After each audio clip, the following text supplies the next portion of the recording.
Hoy vamos a ver la segunda parte de la célula que tiene que ver con el núcleo, el DNA, cromosomas y la transcripción a proteínas, la traducción a proteínas. Bueno, vamos a tratar tres temas principales. El primero va a ser el ciclo celular. El segundo va a ser el núcleo como una organela muy importante dentro de la célula, que es la encargada de retener toda la información genética necesaria para que se produzca la síntesis de proteínas. El ciclo celular es una serie de secuencias o de pasos que regulan lo que es el crecimiento y la división celular. Entonces, presenta dos fases principales, una es la interfase y la otra es la división celular. La interfase se subdivide a su vez en otras tres fases, la G1, la S y la G2. La fase G1 se caracteriza porque tiene un alto metabolismo, un elevado metabolismo, hay mucha síntesis de proteínas, también hay un aumento en el número de mitocondrias, que están relacionadas principalmente, por eso, con este aumento de metabolismo, también aumento en el número de ribosomas, y comienzan a duplicarse los centríolos, que son unas estructuras que van a estar involucradas en la división mitótica. La siguiente etapa es la S, que se caracteriza por un aumento en la síntesis de proteínas que están asociadas al DNA, ¿sí?, que son las histonas, y otras proteínas asociadas a ese DNA, que no son histonas, y lo principal de esta etapa es la duplicación del ADN. La siguiente etapa es la G2. En esta etapa ya los centríolos que se habían duplicado anteriormente comienzan a migrar hacia los polos de los que van a ser, de los cuales van a ser las células hijas, y lo más característico es que el ADN que se había duplicado en la anterior etapa comienza ahora a enrollarse y a condensarse para formar los cromosomas. Esta es la etapa previa de la mitosis, y culminada esta etapa empezamos con lo que es la fase de división celular, que comienza con la mitosis, que es la división nuclear, en donde los cromosomas que empiezan a migrar hacia los polos, atraídos por los centríolos, y se mueven a través de los husos, hasta llegar, precisamente este proceso de división nuclear también tiene varias etapas, pero que ellos van a ver en FSH, que son interfase, profase, anafase, metafase, telofase. Bueno, esta etapa tiene como fin que cada célula hija que se va a originar tenga exactamente el mismo número de cromosomas que la célula madre. Entonces va a comenzar a formarse la membrana nuclear, y por último ocurre lo que es la citocinesis o la división de citoplasma.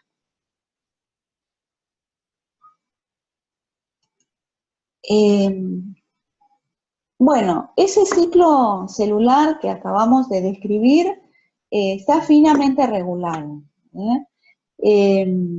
La velocidad a la cual ocurre ese ciclo es muy importante, y existe en general un balance entre lo que es ese ciclo celular y la muerte celular. Si el ciclo celular ocurre a una velocidad mayor de lo que debería ocurrir, puede dar lugar a un crecimiento celular mayor, en la cual este aumento en las células puede llevar al desarrollo, por ejemplo, de una hiperplasia o de un cáncer, y una disminución, por ejemplo, en la velocidad de esa división celular también puede generar alguna patología, ¿sí? Entonces, es por esta razón que estos ciclos están muy regulados. En general existe, como dije, un balance entre lo que es la división celular y la muerte celular. La muerte celular ocurre por dos procesos principalmente. Uno es la apoptosis y el otro es la necrosis. La apoptosis tiene lugar cuando un grupo de células empiezan a separarse un poco del resto de las células del tejido, desaparecen las uniones que tenían intercelulares con las células adyacentes y comienza a haber una degeneración de estas células y las membranas plasmáticas comienzan a degradarse, a alisarse, y se forman como unas pequeñas vesículas que son los cuerpos apoptóticos. Y estos cuerpos apoptóticos posteriormente van a ser absorbidos o absorbidos o fagocitados por determinadas células que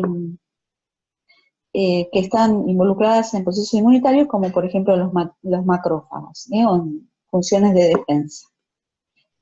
El otro proceso que está involucrado en la muerte celular es la necrosis. La necrosis ocurre cuando hay un aumento en el tamaño de la célula y empieza también a perder la estructura original, la membrana celular se empieza a disgregar, hay lisis nuclear, hay lisis celular, y esto, bueno, provoca entonces la muerte de las células, se van a originar una serie de fragmentos, y fragmentos celulares, y esto lleva a la inflamación y a la tumefacción.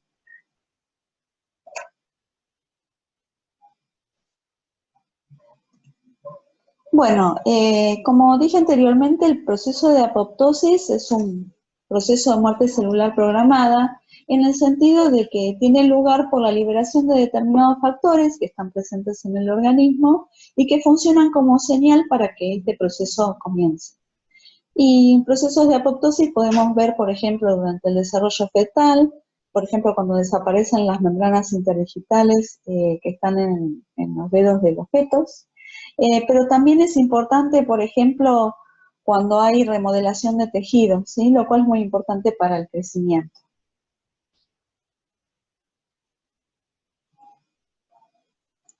Bueno, ahora continuamos un poco hablando, como dije, ya explicamos un poco lo que era el ciclo celular.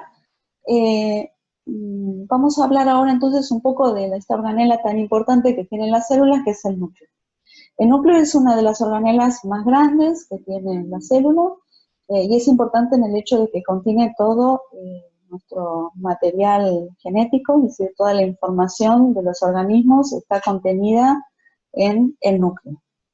El núcleo se caracteriza en el caso de los eucariotas por estar rodeado por una membrana plasmática, una membrana nuclear, perdón, que tiene la misma estructura o muy similar a la membrana plasmática, es decir, la bicapa de fosfolípidos que ellos ya han visto en la clase anterior, y presenta poros. Y en el interior tiene una gran cantidad de ADN que está enrollada y condensada formando lo que se denomina cromatina. Esa cromatina, de acuerdo al grado de condensación que tiene, puede ser una cromatina más laxa, que se ve como más clarita, como se ve acá en la figura, en la foto, y se llama entonces eucromatina. O puede estar más condensada, entonces se ve más oscura, y entonces se la denomina heterocromatina. Ya vamos a ver más adelante bien las diferencias entre estos dos tipos de cromatina.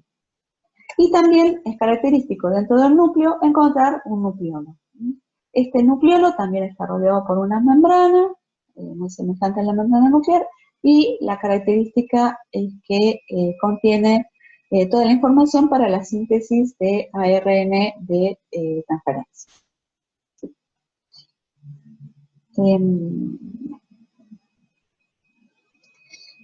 Bueno, en cuanto a la estructura del ADN, bueno, los primeros en presentar, digamos, la estructura del ADN fueron Watson y Crick.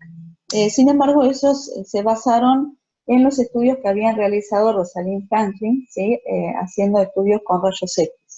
Ella en realidad fue la que descubrió cómo era esta estructura de doble hélice del ADN. Pero los que la llevaron, o las que lo hicieron conocer, fueron precisamente Watson y Crick, que ganaron el Premio Nobel de Medicina por, digamos, por presentar esta estructura de doble hélice, que se caracteriza por tener una forma de tipo escalera, ¿sí? Donde los soportes de esa escalera estaban formados por un azúcar, ¿sí? Y por grupos fosfatos. Mientras que los peldaños de esa escalera están formados por bases nitrogenadas. Acá vemos, ¿sí? Los soportes de la escalera, ¿sí? Las barandas, y los peldaños, que serían las bases nitrogenadas, ¿sí? Acá lo vemos en una estructura como más semejante, un poco más semejante a la realidad. Bueno, entonces, los nucleótidos, ¿sí? Están formados por una base nitrogenada, en este caso la adenina, por un azúcar de 5 carbonos y por un grupo fosfato. Este azúcar de 5 carbonos, como dije, tiene unida una base a su carbono 1 y un grupo fosfato a el carbono 5. En esta representación esquemática vemos entonces que al carbono 1 está unida la base y al carbono 5 el grupo fosfato. Las bases nitrogenadas pueden ser de dos tipos: pirimidinas, como timina y citosina, o purinas, como adenina y guanina. Entonces, si uno ve la hélice de ADN, vemos que tiene un azúcar de 5 carbonos que tiene unido un fosfato, como habíamos dicho, al carbono 5. Este brazo 5, carbono 5, se va a unir al carbono 3 del nucleótido siguiente. Y de esta manera se van asociando, ¿sí?, distintos nucleósidos para formar la cadena lineal de ADN. Entonces tenemos una cadena lineal que va desde 3' a 5'. Acá nuevamente la vemos, entonces dijimos que el carbono 5 se une, que contiene el fosfato, se une al carbono 3. Y de esta manera se va formando la cadena lineal de ADN de 3' a 5'. Ahora, como dijimos, es una doble hélice. ¿Cómo se forma esa doble hélice? Porque se van a asociar y relacionar bases purínicas con pirimidínicas. Y de esta manera se forma una doble hélice. Tenemos entonces una hélice que va de 3' de 5' y una antiparalela que está de 5' a 3', y que se forma por la unión de dos bases, por la unión a través de puentes de hidrógeno, que son uniones muy fuertes. Se pueden dar, como se ve acá, un doble enlace o un triple enlace.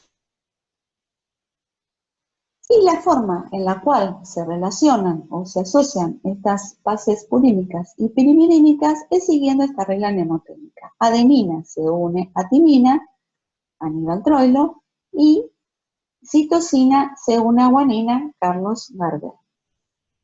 Entonces, de esta manera vemos nuevamente que tenemos una hebra que va de 3' a 5', otra que va de 5' a 3', que se unen las bases siguiendo esta regla adenina, timina, citosina, guanina, y esta unión se produce a través de uniones fuertes de puentes de hidrógeno.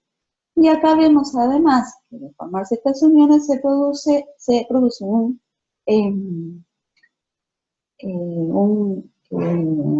enroscamiento, digamos, de esa doble hélice se enrosca, ¿sí?, para formar esta estructura que estamos viendo acá. Bueno, ahora, como les expliqué recientemente, el ADN lineal lo tendríamos bajo esa forma, ¿no? Pero bajo la forma lineal, ese ADN ocupa mucho espacio. Y si nosotros tenemos en cuenta que hay 46 cromosomas, no alcanzaría el tamaño del núcleo para contener todo ese ADN. Entonces, la forma por la cual este ADN está contenido dentro de ese núcleo es mediante la compactación formando cromatina. Entonces, esta hélice lineal lo que hace es enrollarse sobre unas proteínas. Estas proteínas son las histonas. Las histonas se unen formando octámeros. Y la hélice de ADN hace un doble enrollamiento sobre ese octámero. De esta manera ya disminuye el tamaño de ese ADN. Pero a su vez, estas estructuras de histonas con ADN que se llaman nucleosomas, se van a unir a otros nucleosomas a través de una hebra muy delgada de ADN y muy cortita, de 2 nanómetros. Todos los nucleosomas unidos en esta forma lineal van a enroscarse nuevamente. ¿Para qué? Para formar hebras de cromatina. A su vez, esta cromatina se va, ya más compactada, se va a unir a determinadas proteínas, ¿sí? Otras proteínas que están presentes en el núcleo, y van a formar unas especies de bucles, ¿sí? Que permite aún más su compactamiento. Entonces, vamos a tener, de acuerdo al grado de compactación, eucromatina, cuando la compactación no es muy fuerte, es más leve, ¿sí? Y entonces cuando uno ve en el microscopio la ve como más clarita, esa cromatina, o puede estar fuertemente compactada formando heterocromatina. Y es esta heterocromatina la que observamos formando los cromosomas, ¿sí? De esta manera se reduce casi 40 veces lo que sería el tamaño del ADN lineal a un ADN compactado formando cromatina.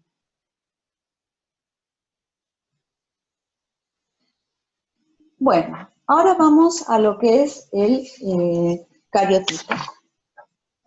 El cariotipo es el patrón de cromosomas que caracteriza a cada especie, donde vamos a ver no solo el número de cromosomas que contiene esa especie, sino también la forma que tienen esos cromosomas, la cantidad de brazos, la forma de los brazos, ¿sí? Si son cortos, si son largos.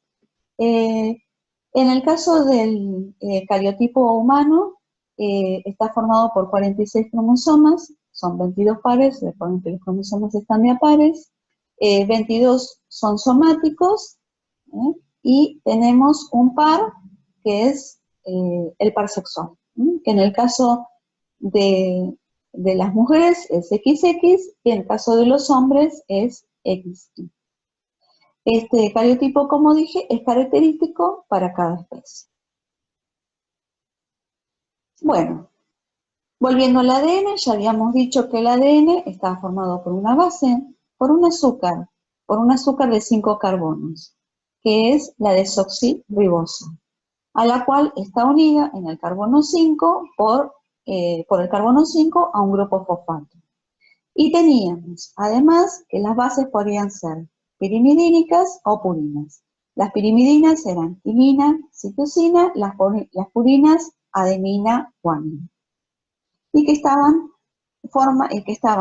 relacionadas entre sí formando esta doble hélice. Ahora, en el ARN también vamos a tener una base y también vamos a tener un grupo fosfato. Pero en este caso el azúcar de 5 carbonos es una ribosa. Y la otra diferencia que tenemos es que la pirimidina timina no existe en el ARN y es reemplazada por el uracilo, el cual se va a asociar a una purina, mientras que citosina y guanina permanecen iguales que en el ADN. Y la otra diferencia importante es que el ARN se presenta como una cadena lineal, ¿sí? Desde el extremo 5' a 3'.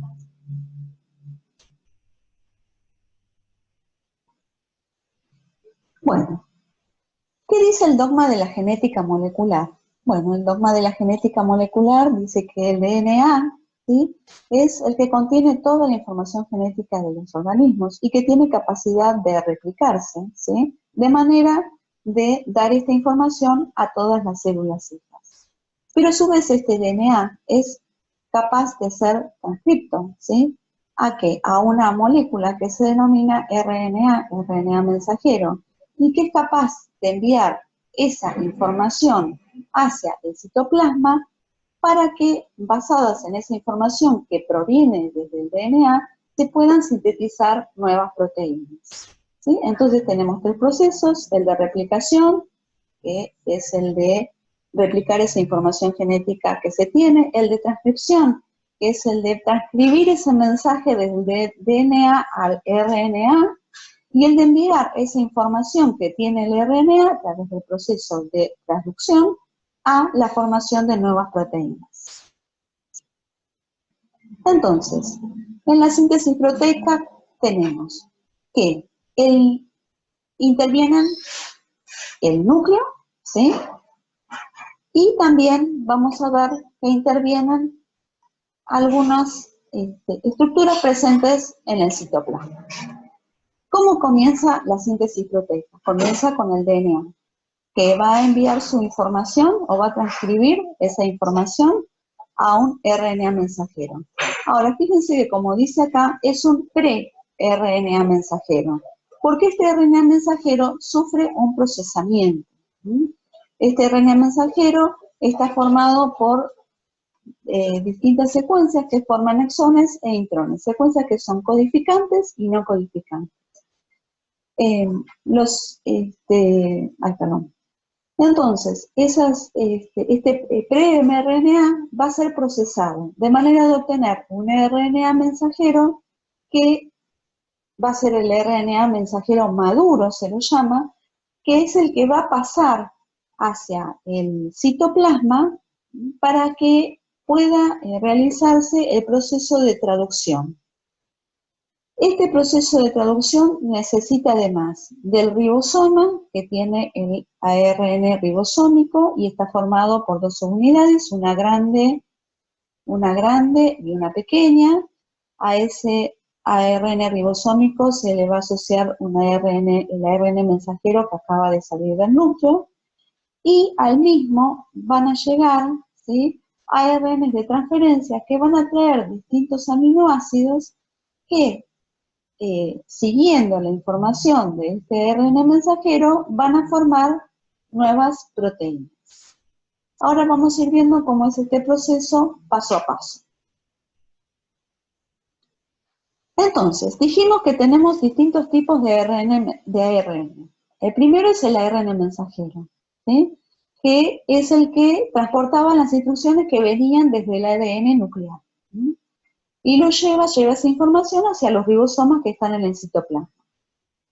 El otro ARN que tengo es el ARN ribosómico, que está contenido en los ribosomas, tiene una subunidad pequeña, 30S, y una más grande, que la denominan 50S. ¿Sí? Este ARN de transferencia lo que hace es ayudar a que se traduzca precisamente el mensaje del ARN mensajero.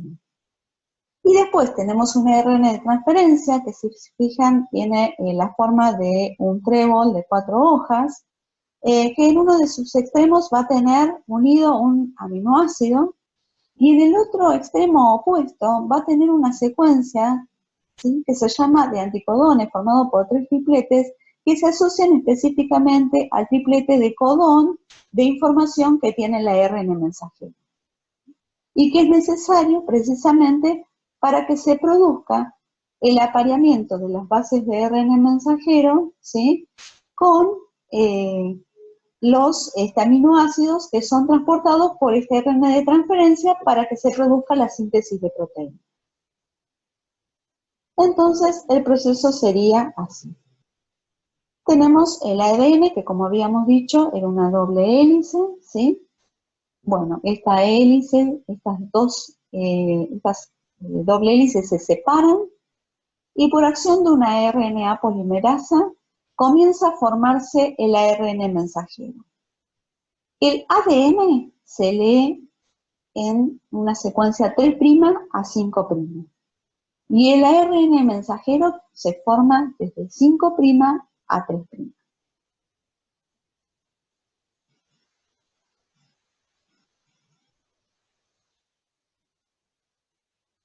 Como dije anteriormente, el RNA mensajero, que se forma por este proceso de transcripción que vimos anteriormente por acción de la RNA polimerasa, que forma un pre-mRNA mensajero desde 5' a 3', es un RNA mensajero inmaduro.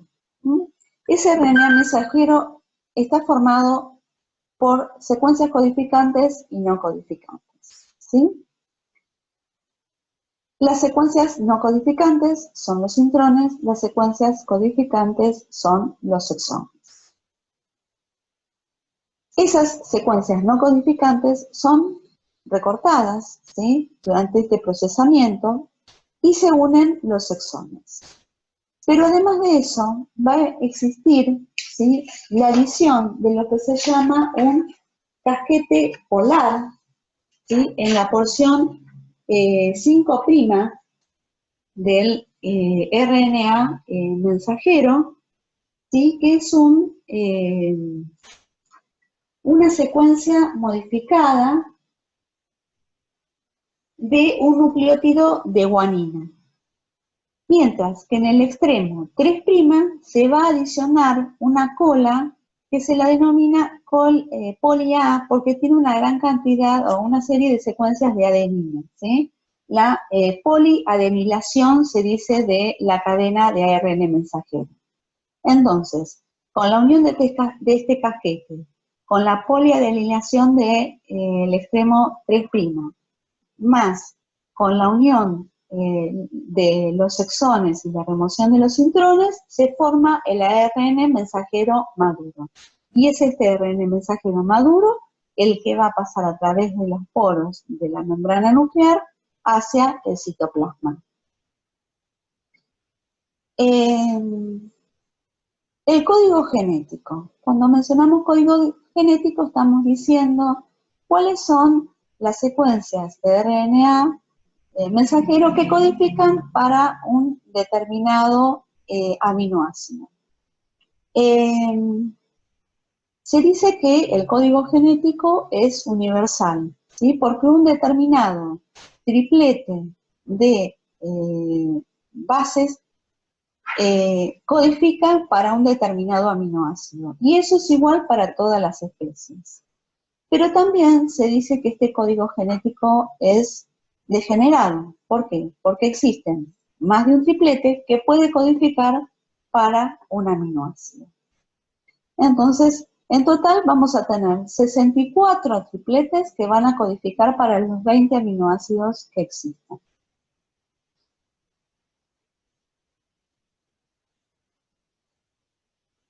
¿Cómo se produce entonces el proceso de la traducción?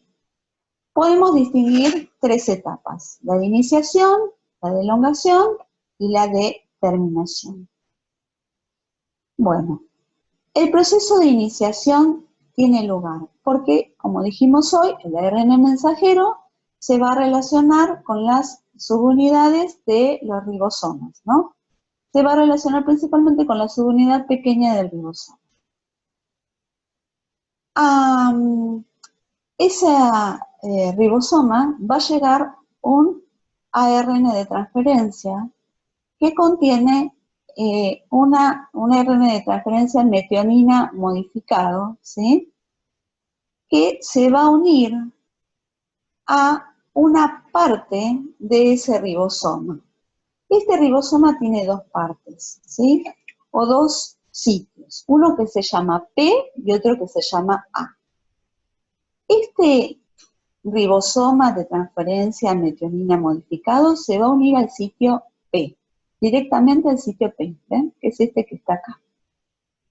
Una vez que se ha unido a ese sitio P, va a venir otro ARN de transferencia, ¿sí? Esto ya sería el proceso de iniciación, la unión, digamos, de ese RNA de transferencia metionina modificada. Luego viene el proceso de elongación, donde un nuevo RNA de transferencia, ¿sí? Se va a unir siguiendo la secuencia codón-anticodón del ARN mensajero, ¿sí? Se va a unir a la subunidad ribosómica, pero esta vez se une en el sitio A. Una vez que se ha unido al sitio A, la metionina con el nuevo aminoácido va a formar un enlace peptídico. Una vez que el enlace peptídico se ha formado, este ARN de transferencia que estaba en el sitio A va a pasar al sitio P. ¿Sí? Se desplaza del sitio A al sitio P. Y entonces el ARN de transferencia que estaba unida a la metionina se libera. Pero como vemos, ya se ha formado la unión peptídica, entonces la metionina está unida al nuevo aminoácido, que en este caso es valina. Y así continúa el proceso de elongación.